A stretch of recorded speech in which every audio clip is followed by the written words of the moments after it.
SDA-PO എക്സാംസിന് ഇനി ആകെ 3 ദിവസം മാത്രമാണ് ബാക്കിയുള്ളത്. സോ ഈ ഒരു 3 ഡേയ്സിൽ എന്തൊക്കെ കാര്യങ്ങൾ ചെയ്താൽ എഫക്റ്റീവായിട്ട് നിങ്ങൾക്ക് ആ ഒരു പേപ്പർ അറ്റംപ്റ്റ് ചെയ്യാൻ പറ്റും എന്നുള്ള കാര്യങ്ങളെ കുറിച്ചിട്ടാണ് ഞാൻ ഇന്നത്തെ വീഡിയോയിൽ ഡിസ്കസ് ചെയ്യുന്നത്. സോ ഞാൻ ഓൾറെഡി ഷെയർ ചെയ്തിട്ടുണ്ടായിരുന്നു. എൻ്റെ എക്സാംസ് എന്ന് പറയുന്നത് ഓഗസ്റ്റ് 1 3:30 PM ഷിഫ്റ്റ് ആണ്. നിങ്ങളുടെയൊക്കെ എക്സാംസ് ഏത് ഷിഫ്റ്റ് ആണെന്ന് ജസ്റ്റ് ഒന്ന് കമൻറ്റ് ചെയ്യുക. അപ്പോൾ നമ്മൾക്ക് നേരെ വീഡിയോയിലോട്ട് പോവാം. ഫസ്റ്റ് തിങ് എന്ന് പറയുന്നത് മിസ്റ്റേക്സ് യു മേക്ക്. എന്തൊക്കെ മിസ്റ്റേക്സ് ആണ് ഈ ഒരു ലാസ്റ്റ് ഡേയ്സിൽ മിക്ക ആസ്പിറൻസും മേക്ക് ചെയ്യുന്നത് എന്നുള്ളതിനെ കുറിച്ചാണ് ആദ്യം പറയുന്നത്. ഒത്തിരി ആൾക്കാരും എന്ത് ചെയ്യും, സോ മെനി മോക്സ് എടുക്കും. അതായത് ഇപ്പോൾ ഒരു മോക്കിൽ പെർസെൻറ്റൈൽ കുറവാണ്, അതല്ലാന്നുണ്ടെങ്കിൽ നെഗറ്റീവ്സ് കൂടുതലാണ്, അതല്ല ക്വസ്റ്റ്യൻസ് ചെയ്യാൻ സമയം കിട്ടിയില്ല, അങ്ങനെയൊക്കെയുള്ള പ്രശ്നങ്ങൾ ഉണ്ടാവുകയാണെങ്കിലും എന്ത് ചെയ്യും, ഒന്നിനു പുറകെ ഒന്നായിട്ട് മോക്സുകളുടെ എണ്ണം കൂട്ടും. ഒത്തിരി മോക്സ് എടുക്കുക അല്ല വേണ്ടത്. ഈ ടൈമിൽ ഏറ്റവും കൂടുതൽ നമ്മളുടെ ആ ഒരു എഫക്റ്റീവ്നെസ് കൂട്ടാൻ വേണ്ടിയിട്ട് എടുക്കുന്ന മോക്സ് നല്ല പ്രോപ്പറായിട്ട് അനലൈസ് ചെയ്യുക എന്നുള്ളതാണ് വേണ്ടത്. സോ ഇനിയുള്ള ദിവസങ്ങളിൽ നിങ്ങൾ ഏറ്റവും കൂടുതൽ ഫോക്കസ് ചെയ്യേണ്ടത് ഒത്തിരി മോക്സ് ഫോക്കസ് ചെയ്യാതെ ആ ചെയ്യുന്ന മോക്കിന്റെ ക്വാളിറ്റി ഇംപ്രൂവ് ചെയ്യാൻ ശ്രമിക്കുക. അതായത് ചെയ്യുന്ന ടൈം ഈ ഒരു 1 അവർ കൊടുക്കുന്നത് അത് പ്രോപ്പറായിട്ട് തന്നെ വേറൊരു ഡിസ്ട്രാക്ഷൻസും ഇല്ലാണ്ട് ആ ഒരു ടൈം പ്രോപ്പറായിട്ട് കൊടുക്കാൻ ശ്രമിക്കുക. അതുപോലെ തന്നെ ഒത്തിരി മോക്സ് എടുക്കുന്നത് ഒരു മാക്സിമം 2 മോക്സ് മാത്രം എടുക്കുക. മാക്സിമം 2 മോക്സ് എടുക്കുക. ആ എടുക്കുന്ന മോക്കുകൾ നല്ല ഫുള്ളി സാറ്റിസ്ഫൈഡ് ആയിട്ട് തന്നെ ചെയ്യുക.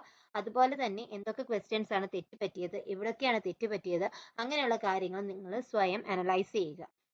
നമ്മൾ സ്വയം ഒരു കാര്യത്തിനെ കുറിച്ചിട്ട് ചിന്തിച്ചു തുടങ്ങുമ്പോൾ എന്തൊക്കെയാണ് നമ്മളുടെ തെറ്റെന്നുള്ളത് സ്വയം മനസ്സിലാക്കിയെടുക്കുമ്പോൾ കാര്യങ്ങൾ കുറച്ചുകൂടി ക്ലാരിഫൈ ആയി സ്വയം കിട്ടുന്നതായിരിക്കും. അതുകൊണ്ടാണ് തെറ്റുകൾ മനസ്സിലാക്കുക എന്ന് പറഞ്ഞത്.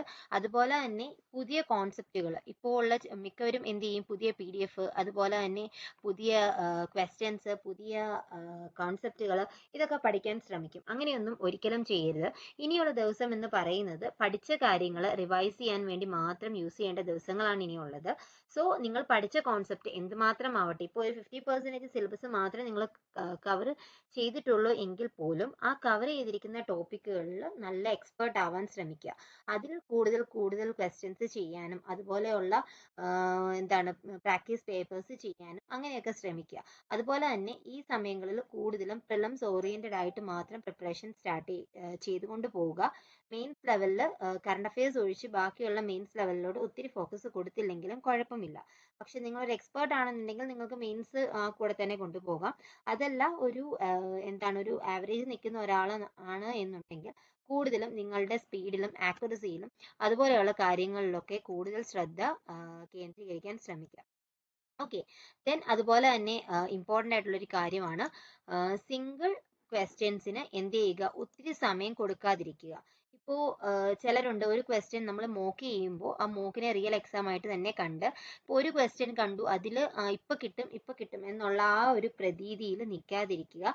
ഏറ്റവും കൂടുതൽ എന്ത് ചെയ്യുക, ഒരു സ്റ്റക്കായി പോവാതിരിക്കുക എന്നുള്ളതാണ് പ്രിലിംസിൽ നമ്മൾ ഏറ്റവും കൂടുതൽ ശ്രദ്ധിക്കേണ്ട കാര്യം. എസ്പെഷ്യലി പസിൽസിലൊക്കെ ഒരു പസിൽ ചെയ്ത് പകുതി വന്നു കഴിയുമ്പോൾ ചിലപ്പോൾ സ്റ്റക്കായി പോകും. ആ സ്റ്റക്കായി പോകുമ്പോൾ ഇപ്പോൾ കിട്ടും എന്നുള്ള രീതിയിൽ നിങ്ങൾ ആ ഒരു സിംഗിൾ ആയിട്ടുള്ള ക്വസ്റ്റ്യനിൽ പിന്നെയും ടൈം ഇൻവെസ്റ്റ് ചെയ്യുകയാണെന്നുണ്ടെങ്കിൽ ആ ഒരു എക്സാം പേപ്പർ എൻറ്റയർ ആയിട്ട് പോകാനുള്ള ചാൻസസ് കൂടുതലാണ്.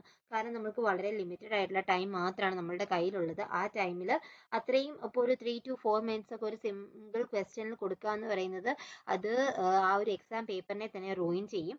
സോ എന്ത് ചെയ്യുക, ആ ഒരു സ്കിപ്പിംഗ് എബിലിറ്റി നിങ്ങൾ മോക്ക് ചെയ്യുമ്പോൾ തന്നെ ആ ഒരു സ്കിപ്പിംഗ് എബിലിറ്റി ഇംപ്രൂവ് ചെയ്ത് കൊണ്ടുവരിക. അതിന് വേണ്ടിയിട്ട് അറിയത്തില്ലാത്ത ക്വസ്റ്റ്യനോ അതുപോലെ തന്നെ ലെങ്തി പസിൽസോ ലെങ്തി പാരഗ്രാഫ്സോ എന്താണ് വന്നതെങ്കിലും അത് എന്ത് ചെയ്യുക, പിന്നീട് ചെയ്യാമെന്നുള്ള രീതിയിൽ മാറ്റി വെക്കുക. അതുപോലെ തന്നെ ഇനിയുള്ള ലാസ്റ്റ് ഡേയ്സിൽ ആങ്സൈറ്റി ഒഴിവാക്കുക. എന്തുണ്ടെങ്കിലും എന്നെ കൊണ്ട് ചെയ്യാൻ പറ്റും എന്നുള്ള ആ ഒരു പോസിറ്റീവ് മൈൻഡ് സെറ്റോട് കൂടി തന്നെ പ്രിപ്പയർ ചെയ്യുക. ഇപ്പോൾ മേ ബി നമ്മളുടെ ആ ഒരു ആങ്സൈറ്റി ഒക്കെ കൊണ്ട് തന്നെ ഇപ്പോൾ മോക്ക് എടുക്കുമ്പോൾ നേരത്തെ 60 കിട്ടിക്കൊണ്ടിരുന്ന ഒരാൾക്ക് മേ ബി 40 ഒക്കെ കിട്ടുന്നുള്ളതായിരിക്കും.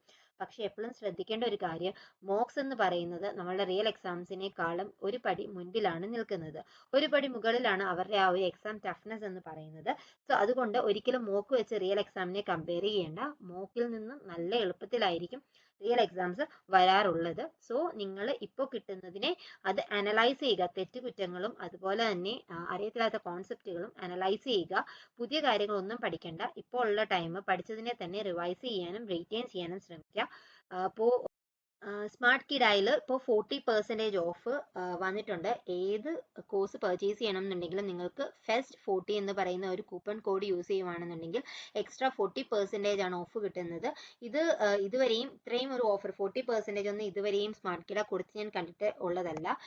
25% ഒക്കെയാണ് മിക്കപ്പോഴും കൊടുത്തിട്ടുള്ളത്. സോ 40% ഓഫാണ്. നിങ്ങൾക്ക് ഒരു ക്വാളിറ്റി മോക്സ് ഒക്കെ പർച്ചേസ് ചെയ്യണം, അതുപോലെ തന്നെ കറണ്ട് അഫയേഴ്സ് എന്താണെന്നുണ്ടെങ്കിലും പർച്ചേസ് ചെയ്യണം എന്ന് ആഗ്രഹമുള്ള ഒരാൾക്ക്, സ്മാർട്ട് കിഡ യൂസ് ചെയ്യണം എന്ന് ആഗ്രഹമുള്ള ഒരാൾക്ക് ഇപ്പോൾ തന്നെ അത് പർച്ചേസ് ചെയ്യാവുന്നതാണ്. ലിമിറ്റഡ് ടൈം ഓഫർ ആണ്. 40% ഓഫ് കിട്ടും.